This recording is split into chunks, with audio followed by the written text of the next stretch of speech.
ఓం నమో వెంకటేశాయ నమః.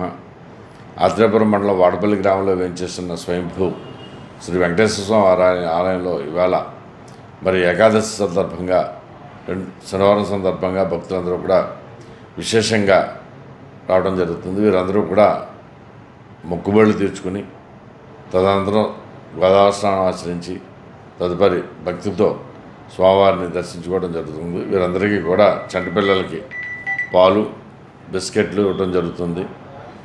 మిగతా వారికి భక్తులందరికీ కూడా చల్లటి మంచినీళ్ళు ఇవ్వడం జరుగుతుంది. ఏ విధంగా అసౌకర్యం కలగకుండా సేవకుల సహాయంతో అన్ని రకాలైన ఏర్పాట్లు కూడా దేవాదాయ ధర్మాదాయ పక్షాన వెంకటేశ్వర దేవస్థానం వారు ఏర్పాటు చేయడం జరిగింది.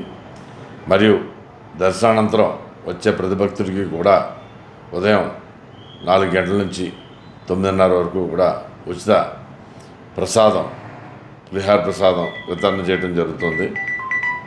తదనంతరం స్వామివారి నిత్యానంద పథకంలో